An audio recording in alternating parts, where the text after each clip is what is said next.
The physical examination of a feline patient. Part 3, Vital Signs.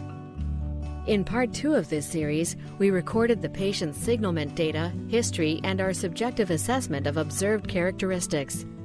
Now, we will begin taking objective measurements of the patient, beginning with the vital signs. In this part of the physical exam, the patient's vital signs are measured and recorded as accurately as possible. All patients should be weighed accurately. Any medications dispensed will be dosed according to the pet's weight, and trends of weight loss or weight gain are revealing of a pathological process as well as the response to therapy. Perform a TPR, or temperature, pulse, and respiratory rate. Always take a rectal temperature for the most accurate analysis of body core temperature. The temperature may need to be repeated if the animal was hyper or terrified on presentation, or just came from a hot car ride. The pulse should be palpated femorally and compared to the ausculted heart rate with a stethoscope. If you hear a heartbeat but don't feel a corresponding pulse, this is considered a pulse deficit.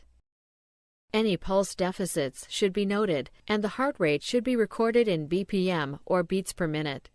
This can be calculated by counting the number of heartbeats in 15 seconds and multiplying that number by 4. Calculate the respiratory rate in respirations per minute. This can be done by observing the number of respirations in 15 seconds and multiplying by 4. The information that is gathered at this time is a crucial component of the physical exam. It might be more accurately categorized into the examination of the cardiovascular system, but it is generally performed early on as part of the baseline patient information. First thing we do is to check his vital signs.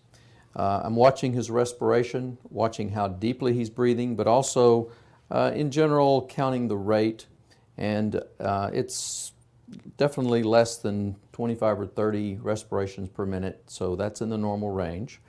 We're going to check his pulse, and there's various ways to do this. I can generally do it by feeling the artery in his back leg, and I can feel that now, and we can watch that on our watch. The heart rate for the cat is generally about 140 to 220, and his rate is going to count out at right at about 200, which is normal. We're also going to take his temperature. Now, cats don't really like their temperature taken. They seem to resent it more than dogs. They have a very tight anal sphincter, so putting a thermometer in can be a real challenge. And one of the things that we want to do is to not force it in, but rather gently work it in as the cat allows us. And by that method, then we're able to get the temperature usually without a lot of resentment from the cat. His temperature is 101.2. Normal for a cat is between 100 and 102, so that's perfectly normal. Tissue perfusion and blood pressure assessment. Observe the mucous membrane color for abnormalities. Record the color on the physical exam form after the initials capital M, capital M. Keep in mind that some breeds have pigmented gingival and conjunctival tissue. Perform a capillary refill time test, or CRT.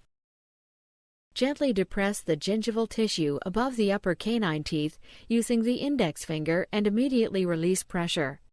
The color of the tissue will turn white as blood flow is restricted and return to its normal pink color in a matter of seconds. Record the time in seconds after the abbreviation CRT. Normal CRT is less than 2 seconds. Most animals will measure 1 second or less. This indicates normal peripheral blood pressure and perfusion. Any CRT over 2 seconds is indicative of perfusion problems such as heart disease, anemia, hypothermia, or shock.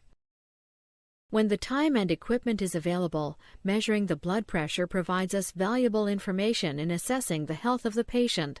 Perform a non-invasive oscillometric or Doppler blood pressure test if possible, An actual systolic and diastolic pressure measurement is far superior to the mucous membrane and capillary refill time tests to assess blood pressure and tissue perfusion.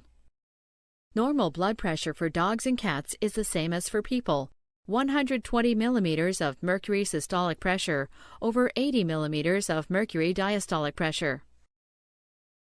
Expect slightly higher readings for nervous and hyper patients. This test should be performed on calm animals in a quiet room. Any reading over 160 millimeters systolic pressure is indicative of systemic hypertension. Any reading less than 100 millimeters systolic pressure is suggestive of hypovolemia or the onset of shock. There are numerous methods used for measuring blood pressure. These vary from one hospital to another.